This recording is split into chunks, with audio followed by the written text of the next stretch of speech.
जमीनी हकीकत कुछ और होता है, आखिर कुछ और होता है। जब बजट में वृद्धि हो रही है तो लोगों के आम जनमानस के भी सुख सुविधा में वृद्धि होना चाहिए। राजद की सरकार बनती है तो जो फिसड्डी आंकड़े हैं उसको अव्वल आप लोग कैसे बनाइए? महागठबंधन की सरकार बनी, 5-5.5 लाख बेरोजगारों को नौकरी भी दिया। मुख्यमंत्री जी की बातों को अब बिहार के लोग एकदम हल्के में ले रही है। माई बहन योजना लेकर के चल रहे हैं, इसी योजना के दम पे लोगों का दिल जीतना है और सरकार बनानी है। इस बार बिहार की जनता इन लोगों से बदला लेने को आतुर है। आपके क्षेत्र की समस्या दूसरे क्षेत्र के विधायक उठाते हैं, इस पर भी सवालात खड़े होते हैं। क्या आपको अपने क्षेत्र की समस्या से कोई सरोकार नहीं है? एक्सीडेंटल जोन पे ब्रेकर से कहीं अधिक ज्यादा महत्वपूर्ण दिखती है कि वहां अंडरपास की जरूरत। कई जगहों पर काम हो रहा है तो धीरे धीरे सभी जगहों का जो भी समस्या है उसका धीरे धीरे निदान हो रहा है। हमने जनता से जो कहा है सब जनता के लिए हमने लड़ाई लड़ने का काम किया है, सड़क से लेकर के सदन तक। इस न्यूज के प्रायोजक है अफजल फर्नीचर। खास बातचीत हम करेंगे। इसराइल मंसूरी हमारे साथ है, पूर्व मंत्री और आरजेडी के कांटी के विधायक हैं। लगातार सदन में मंसूरी जी आप बने हुए हैं और 2025 चुनावी वर्ष भी है और सरकार का अंतिम बजट भी है। अब नई सरकार जिसकी बने, राजद की बने या एनडीए गठबंधन की बने, अब वो सरकार बजट पेश करेगी। पहले तो ये जानना चाहेंगे कि क्या लगता है, सरकार एनडीए के द्वारा ही अगला बजट पेश किया जाएगा या आप लोग सरकार में वापसी करेंगे? देखिए, निश्चित तौर पर यह समझ लीजिए कि आने वाले समय में डबल इंजन की सरकार का खात्मा होगा। साफ दीवार पर लिखी इबारत वह पढ़ लीजिए। लोग महसूस कर रहे हैं और जिस तरीके से खोखला बजट लाया गया है, जिस बजट में गरीबों के लिए कुछ नहीं है, न गरीबों के लिए कुछ है, न महिलाओं के लिए कुछ है, न शिक्षा के लिए कुछ है, न स्वास्थ्य के लिए कुछ है। वही घिसी पिठी बजट पहले से जो लाया करते थे उसी अनुपात में वह बजट है। इस बजट में कुछ नया नहीं दिखा है और जो बजट पिछले साल लाई गई है उस बजट का भी 60% 70% रुपया भी लोग खर्च नहीं कर पाए। इसलिए यह बजट जो है फिसड्डी बजट है। आम बजट जो पेश किया गया है वो राजहित में नहीं है। आप राजहित में नहीं बता रहे हैं। एनडीए की सरकार कह रही है कि 3,17,000 करोड़ की बजट, पिछले बजट से 38,000 करोड़ अधिक का यह बजट इस बार पेश किया गया है और शिक्षा, स्वास्थ्य, किसान, महिला, तमाम बातें को सदन में कही जा रही है। आप लोग लगातार विरोध जता रहे हैं लेकिन सरकार तो उपलब्धि गिनाने में लगी है। देखिए, सरकार की क्या उपलब्धि है? सरकार की यही उपलब्धि है कि आम आदमी का जीवन एकदम बेहाल है, भ्रष्टाचार चरम सीमा पर है। 1 रुपया का काम 5 रुपया में हो रहा है। सरकार में एस्टीमेट घोटाला हो रहा है। बजट दिखाई दे रहा है लेकिन धरातल पर कितना उस पैसा का उपयोग हो रहा है ये समझिए। सब भ्रष्टाचार की भेंट चढ़ रहा है। इसलिए ये बजट आप अगर पिछले बजट से लीजिए, आप 10 साल पहले के बजट से भी जाइए तो बजट का जो अनुमानित विहित है लगभग 8%, वही उसी हिसाब से आ रहा है। लेकिन पहले के बजट और आज के बजट में अंतर है। पहले महंगाई कम थी लोगों को, आज ज्यादा। बजट अगर 8 गुना है तो महंगाई 20 गुना हो गया हुआ है। लोगों को काफी परेशानी है। तो ये सब चीज के अगर जाइएगा तो यह बजट एकदम नहीं जो है सो राज्य के हित में बजट नहीं है, लूट खसोट वाला बजट है। आपके नेता सवाल खड़े किए हैं कि रेवेन्यू तो सरकार को नहीं मिल रहा है तो बजट की राशि कैसे बढ़ गई? आंकड़े पर चलती है ना। एनडीए की सरकार, डबल इंजन की सरकार आंकड़े पर चलती है। जमीनी हकीकत कुछ और होता है, आंकड़े कुछ और होता है। जब बजट में वृद्धि हो रही है तो लोगों के आम जनमानस के भी सुख सुविधा में वृद्धि होना चाहिए। जीडीपी दर बढ़ना चाहिए। तो बिहार अभी भी फिसड्डी राज्यों में है।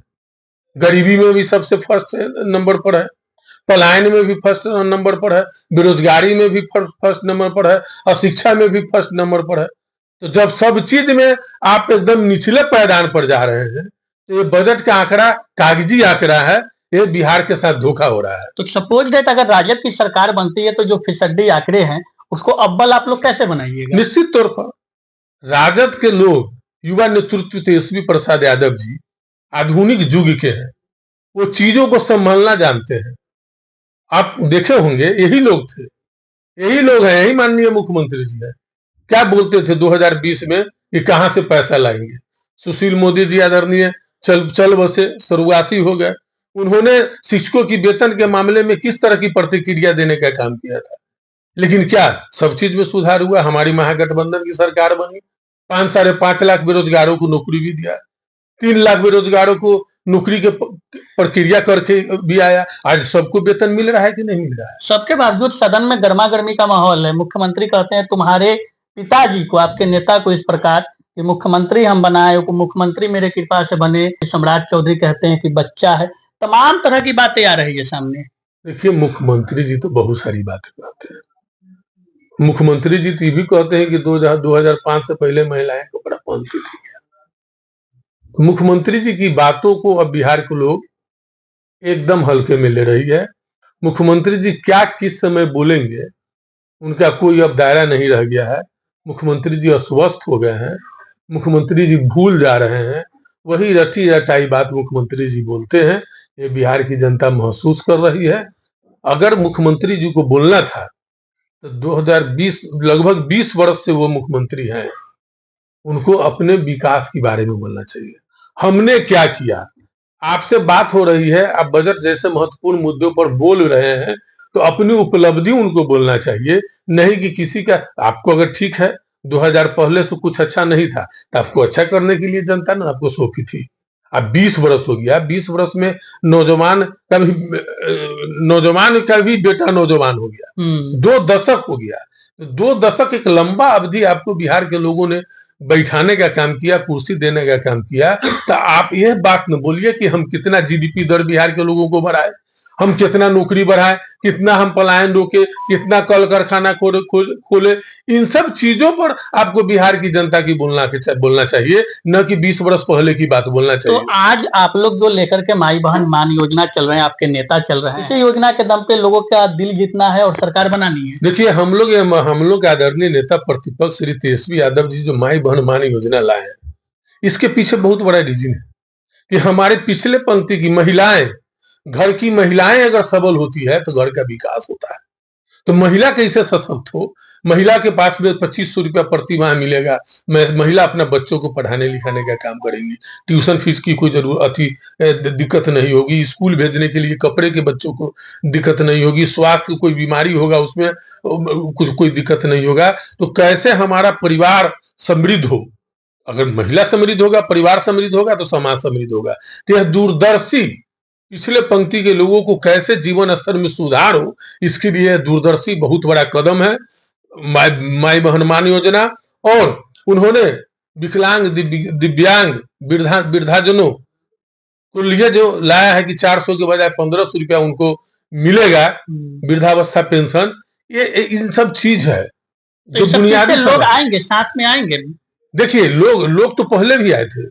लोग तो 2020 में माननीय प्रतिपक्ष के नेता श्री तेजस्वी यादव जी को मुख्यमंत्री बनाने के लिए वोट किया था, जिसका नतीजा हुआ था कि बिहार के सबसे बड़ा दल राष्ट्रीय जनता दल हुई थी और महागठबंधन का लगभग 115-16 सीटें आई थी। बेईमानी से लोग चोर दरवाजे से सरकार बना लिया, लेकिन बिहार की जनता यह जान रही है, यह महसूस कर रही है। इस बार बिहार की जनता इन लोगों से बदला लेने को आती है, सबक सिखाएगी और युवा नेतृत्व प्रतिपक्ष के नेता बेरोजगारों के अरमान श्री तेजस्वी प्रसाद यादव जी को मुख्यमंत्री बनाने का काम आपको देखा गया कि पटना में जो होमगार्ड के जवान थे, धरना पे बैठे थे, आपका आश्वासन दिया, 24 घंटे में सदन में आवाज उठा दिया, लेकिन आपके क्षेत्र की समस्या दूसरे क्षेत्र के विधायक उठाते हैं, इस पर भी सवालात खड़े होते हैं। क्या आपको अपने क्षेत्र की समस्या से कोई सरोकार नहीं? देखिए, समस्या नहीं क्या है, ऐसा नहीं है। हम लोग भी बहुत तरह की समस्या है, जो समस्या आ जाती है, क्योंकि उसमें भी नोट्स है, विभाग में कितना क्वेश्चन कर सकते हैं और बहुत सारे क्वेश्चन रिटेन में रह जाते हैं। तो ऐसा नहीं है, कोई भी कहीं की समस्या है, कोई अगर उठा रहा है, हम लोग भी दूसरे जगह का उठा देते हैं, कोई समस्या आ जाता है। प्राथमिकता समस्या जनता की विकास का काम होना चाहिए। और जो भी हमारे क्षेत्र की जो समस्या उठाई गई है वो समस्या तो है ही, हमने उसका प्रपोजल बनाया, हमने उसका डीपीआर बनाया, 31 करोड़ 70 लाख रुपए का हमने जो है सो उसमें बड़ा चौड़ीकरण करना है, मोतिहारी रोड से लेकर के और चांदनी चौक बेड़िया गोलंबर क्रॉस करके स्मार्ट सिटी में नाला दरना, टोटल 31 करोड़ 70 लाख रुपया का है। और हम लोग डीपीआर बनवाए थे और हम पथ निर्माण मंत्री श्री तेजस्वी प्रसाद यादव जी थे, तो उस समय काम आगे बढ़ा था। लेकिन सरकार बदल गई तो हमने भी क्वेश्चन उसका क्वेश्चन हमने भी डाला है। हम भी पथ निर्माण विभाग में हमने 6 क्वेश्चन डाला है, जो क्वेश्चन में वो भी मेरा एक है। और कोई अगर उठाए हैं जन समस्या के लिए तो हम उनको धन्यवाद देते हैं। कहीं का भी कोई भी प्रतिनिधि का काम है जो समस्या सामने दिखे, उसमें क्षेत्र विशेष एकदम बाइंडिंग भी नहीं होता है। तो कोई भी विधायक चुने जाते हैं पूरे बिहार के परिप्रेक्ष्य में। हमने होमगार्ड का जमान का जो मुद्दा उठाया है, तो मुद्दा उठाया है तो पूरे बिहार में होमगार्ड के जमान है। तो ऐसा नहीं है, समस्याएं अनेक है। कोई क्वेश्चन आ जाता है बहस के लिए। देखिए, जितने क्वेश्चन उठाए जाते हैं उसका 20% भी क्वेश्चन बहस में नहीं आता है, और क्वेश्चन रिटेन में रह जाते हैं, लेकिन उसकी जवाब रिटेन में आता है। हमने कितना क्वेश्चन उठाया है और किस तरीके से अपने क्षेत्र के विकास के लिए हमने मांग किया है, ये सब चीज विधानसभा के में है। सारा चीज समय आएगा तो हम लोगों को अवगत कराने का। अच्छा, एक मामला आपने उठाया था कि दामोदरपुर रेलवे गुमटी 106 के पास ब्रेकर और शनि मंदिर के पास ब्रेकर, इसके अलावा कई एक्सीडेंटल जोन है जो आपके संज्ञान में होना चाहिए। उन एक्सीडेंटल जोन पे ब्रेकर से कहीं अधिक ज्यादा महत्वपूर्ण दिखती है कि वहां अंडरपास की जरूरत। अंडरपास की जरूरत है। शून्य काल का जो मैटर होता है कम शब्दों में दिया जाता है, लेकिन अंडरपास के लिए भी हम लोग ने विभाग को लिखा है।